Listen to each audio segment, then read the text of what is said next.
Սփյուռքի ձայնի անձնակազմի անունից ցանկանում եմ շնորհակալություն հայտնել մեր բոլոր այն հայրենակիցներին, որոնք քաջալերեցին մեր աշխատանքը եւ շնորհավորեցին իրենց նվիրատվություններով Սփյուռքի ձայնի 4-րդ ամյակը։ Մենք ձեր վերաբերմունքը գնահատում ենք մեծ շնորհակալությամբ։ Իսկ այժմ, սիրելի բարեկամներ, ուզում եմ ձեր ուշադրությանը ներկայացնել Մաթյու Կարանյանի Պատմական Հայաստանը 100 տարի անց գրքի շնորհանդեսը, որ տեղի ունեցավ Հայ բարեգործական ընդհանուր միության գրասենյակում, ինչպես նաև մեր հարաց հարցազրույցը հեղինակի հետ։ In the groundbreaking new book, Historic Armenia After 100 Years, author Matthew Karanian celebrates the Armenia that has avoided destruction, our monuments, our churches, and our people, the hidden Armenians who have persevered in the face of persecution.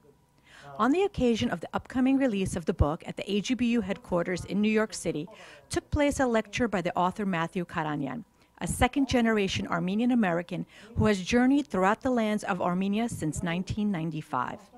He is also the author of the book, The Stone Travel Guide, about Armenia and Karabakh. This new book, Historic Armenia After 100 Years, shines a light on the Western Armenia that defies eradication and leads us on a journey of rediscovery. 100 years after the Armenian genocide, the historic homeland of the Armenians remains unknown to much of the world. Since 1915, most of the cultural monuments of the Armenian nation in the lands of the historic Armenia have been eliminated or repurposed for other uses, but there is much that still remains. This book guides us to the history and culture of our ancient Armenian homeland. Product of several years of research and photography, the book's 176 pages are illustrated with 125 color maps and photographs, including antique photos from 1 century ago. All of the research, writing, and photography is original and is based upon the author's numerous trips to the historic Armenia. After the lecture, the author held a Q&A with the audience. Voice of Armenians TV New York sat down with Matthew Karanian to talk about his upcoming book, Historic Armenia After 100 Years. Thank you very much for this conversation. Before we speak about the book, tell me a little bit, you were a litigator, you were a lawyer, if I'm correct. I still am. You still are a lawyer, correct. And yet, something called you to this place and something happened there. Tell me what. I was brought up in the Armenian community in Hartford, Connecticut. And my entire education and background and upbringing has been Armenian. So this is not a new thing for me. It's always been part of my life. What I've found, however, is that in recent years, I've made more room for it in my life. When you're younger, when you're going to college, when you're getting your education, oftentimes we think there isn't enough room for Armenia. But I've made room for it. What made you go there? What was that drive that first pulled you there? And what kind of influence it had at you for you to pick up the camera and take this lifelong quest, in essence? I can recall as a child talking with my friends about whether any of us would ever go to Armenia, whether we would ever move to Armenia. And I can remember I must have been about 8 or 9 or 10 years old. And I said, if Armenia ever becomes free, I'm going to move there. And I thought it was a safe thing to say because back then the Soviet Union was in charge. And we didn't think Armenia would ever become free, but it did, and I went. And I worked as a law professor at the American University of Armenia, and that really opened my eyes to what's important in life. And what is important is that we respect and honor our heritage and make it a part of our life. Yes, it's important to be American for a person living here in the U.S., and I'm very proud to be American, but I'm also equally proud, more proud, to be Armenian. Tell me a little bit about your first book. Which period did you go to Nagorno-Karabakh or Artsakh, because it makes a big difference. And then we'll come back to this. I started traveling to Armenia and Artsakh in 1995. And as the child of survivors of the genocide, I never intended to go to Western Armenia. It was never my intent to go there, but I did go. I did go after having first gone to the Republic of Armenia. I did finally go to Western Armenia. And it was a changing experience for me. And gradually I came to understand that we should not ignore this 90% part of our homeland that is occupied by a foreign country. That it is still our land, it is still our homeland, even if we don't have sovereignty over it. And we should travel there and we should preserve what heritage and history we still have in Western Armenia. And one of the ways I wanted to share that with everyone is not only through my writing, but also through my photography. Because we can read about our homeland, but when we see what we have today, when we can actually visualize it in a picture, it means so much more to so many people. And what I've done in the current book, Historic Armenia After 100 Years, is I've shown in many instances what our homeland looked like in 1914. I have historic photographs from 100 years ago, and I've compared them and juxtaposed them side by side with images taken now, images that I took last year and years before. And the difference is just startling. There was a very touching personal introduction that you had a desire to go to the land of your grandmother. It's very poignant. It says, I needed to go there. Is it fair to say that this book is a personal quest to discovering your own heritage, your own story of your grandmother? How much of this is driven by that personal quest? This book is an expression of everyone's personal quest, every Armenian's quest. We have, for a century, been silent. We've been silenced. So many of our ancestors have not shared with us what happened in 1915. But my grandmother was one exception. My grandmother told her story. I never met this grandmother. She died before I was born. But she told her story to my mother. My mother would cry. And my grandmother would say to her, Akchigas, don't cry. I'm telling you so you'll know. I want you to know the story. And she told the story, and I feel it is my obligation to share what happened, not just to her, but to all of our ancestors. And I'm not trying to get sympathy for our people by saying this. Instead, just the opposite. What I'm saying is, look at these women. Look at our Armenian women who survived the genocide and came to America or Syria or Lebanon or wherever they were able to go, fled their homeland and rebuilt our nation so that we still exist today. The book is a celebration. The book is an attempt to end the century of silence and to celebrate the nation that we have rebuilt and that exists today. Even though we don't have our homeland, we still have our Armenian nation all over the world. How was it traveling in this region? I would like to just share with us a little bit about day-to-day experiences. Did you feel any sense of threat? Did you have any surprises? Just a little bit about journey itself, and then we'll come back to the book. I've been traveling throughout Western Armenia for 18 years. And there have been significant differences over that time, as you might imagine. When I first began traveling there, it was a little bit risky. Most of the eastern provinces of Turkey were considered a military zone. There were significant restrictions on travel. That was back in 1997 when I made my first trip there. Things are much different now. Travel is actually encouraged in the eastern provinces. I've never felt genuinely at risk while traveling. However, I do take precautions, and I think that whenever one is a traveler in another country, one should take precautions and be cautious. How about your interaction with locals? Have ever conversation about Armenians, being Armenian? There's a point there about hidden Armenians.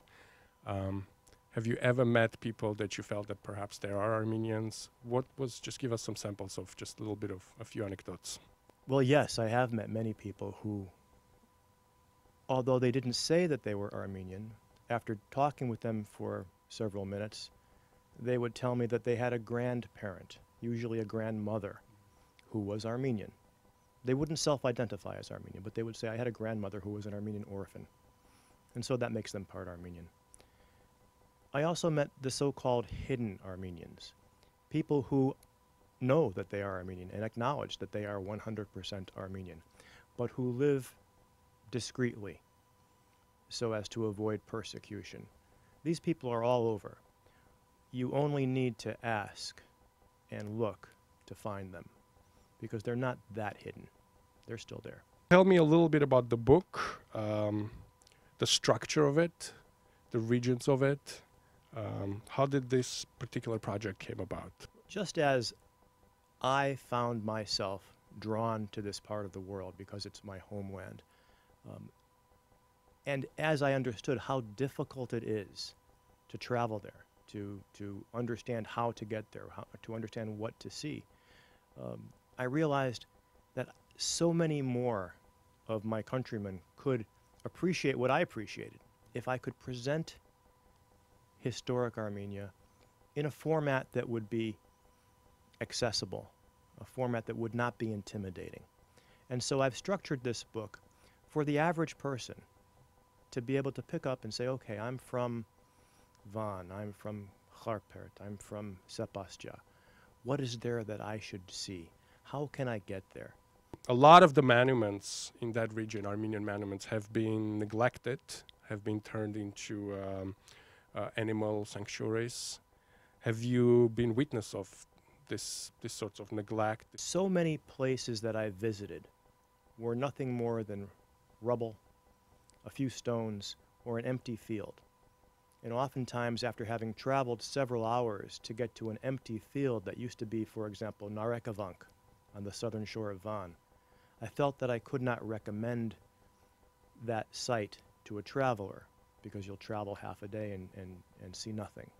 So that was one challenge I had, finding places that were still, that still had enough Armenian in them to warrant visiting.